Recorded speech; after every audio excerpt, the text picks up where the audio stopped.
To English class. अभी तक आपने बहुत सारे सिंपल सेंटेंसेस क्रिएट किए होंगे इससे पहले की अपलोडेड वीडियो को देखते हुए। चलें अब देखते हैं कि कैसे आप और इन्फॉर्मेशन और डिटेल इन सिंपल सेंटेंसेस में ऐड कर सकते हैं। Part 3, adding description. ये इन्फॉर्मेशन आप दो तरीके से ऐड कर सकते हैं, या आप इसमें एडजेक्टिव्स ऐड कर सकते हैं या एडवर्ब। चलें एक एग्जांपल लेते हैं इसी सेंटेंस को यूज़ करते हुए जो हमने प्रीवियस वीडियो में यूज़ किया था लेकिन फिनिश नहीं किया था। He wants. एक्चुअली आपको कोई काम करना चाहिए, इसमें कुछ ऐड करते हुए दोबारा पॉज करें वीडियो को, इस सेंटेंस को 3 वेज से फिनिश करें। रेडी? यहाँ कुछ स्टेशंस हैं। He wants to buy a car. Now let's add description. अब इसमें डिस्क्रिप्शन यूज़ करते हैं एडजेक्टिव और एडवर्ब के साथ। क्या आपको पता है कि एडजेक्टिव्स को सेंटेंस में कैसे यूज़ किया जाता है?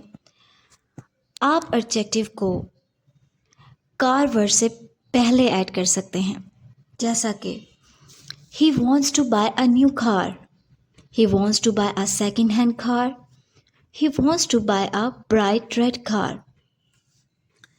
एडवर्ब्स के बारे में आप क्या सोचते हैं? क्या आप एडवर्ब इन सेंटेंसेस में यूज़ कर सकते हैं? यहाँ बहुत सी पॉसिबिलिटीज़ हैं। For example, apparently he wants to buy a new car.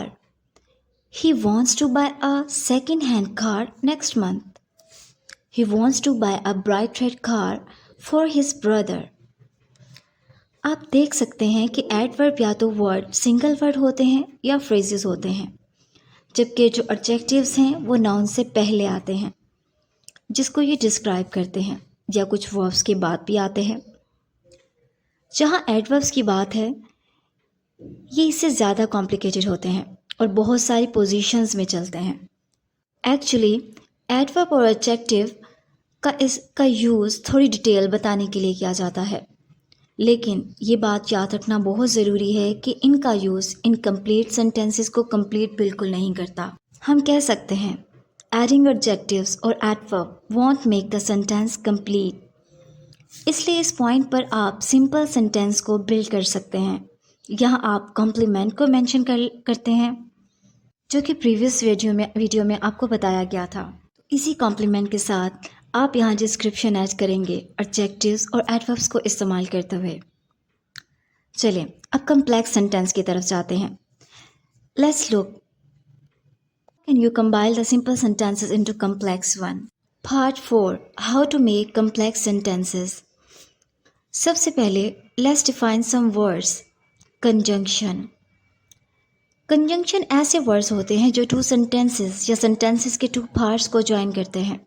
For example and, but, if, although, because, which, ये सब कंजंक्शन है। ये कंप्लीट सेंटेंस होता है, वो टू पार्ट्स या ज़्यादा सेंटेंसेस को कंजंक्शन के थ्रू कंबाइन करते हैं। और जो सेंटेंसेस में पार्ट होते हैं उनको क्लॉजेस कहा जाता है, जिसमें इंडिपेंडेंट क्लॉज होती है या डिपेंडेंट क्लॉज होती है। अभी बात करते हैं what is independent clause and dependent clause, क्योंकि ये थोड़े वर्ड्स आपके लिए शायद न्यू हों। इंडिपेंडेंट क्लॉज एक पूरा आइडिया एक्सप्रेस करता है जो कि क्लियरली लिखा जाता है, जबकि डिपेंडेंट क्लॉज अगर सिर्फ लिखा जाए तो इंडिपेंडेंट के बगैर तो ये सेंटेंस नहीं बनाता। तो ये सिंपली कह सकते हैं कि dependent clause actually independent clause पर डिपेंड करता है, सिर्फ प्रॉपर मीनिंग को कन्वे करने के लिए।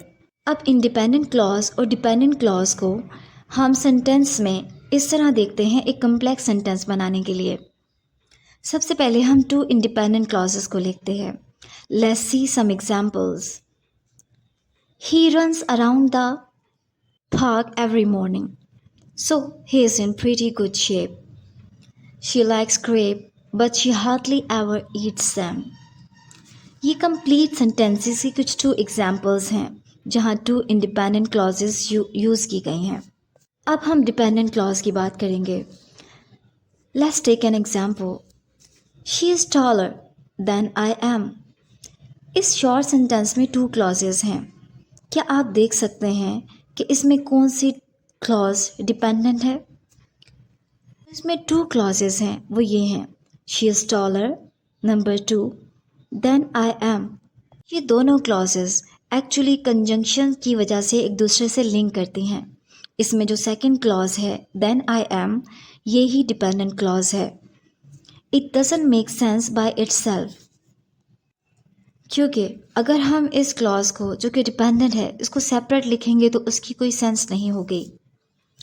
अब दूसरा कॉमन सेंटेंस स्ट्रक्चर जो होता है उसमें रिलेटिव क्लॉज आ जाती है।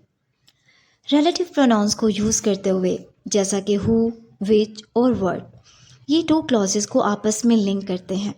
For example, that's the guy who shouted at me, I have no idea what's going on, they gave us cake which was made from the dried beetroot. इन cases में dependent clause independent clause के बाद आती है। आखिर में review करते हैं आप इन सेक्शन से फिर आपने क्या सीखा है। आप बहुत सारे सेंटेंसेस जो कि सिंपल हैं सिर्फ वर्ब को यूज़ करते हुए बना सकते हैं। सेकेंडली, आप सब्जेक्ट और कम्प्लीमेंट को भी एक सिंपल सेंटेंस बनाने के लिए ऐड कर सकते हैं। फॉर एग्जाम्पल, शी वॉक्स इन अ जू। थर्डली, आप एडजेक्टिव और एडवर्ब भी डिस्क्रिप्शन को ऐड करने के लिए यूज़ कर सकते हैं एक सेंटेंस में। For example, apparently she works in a private जू।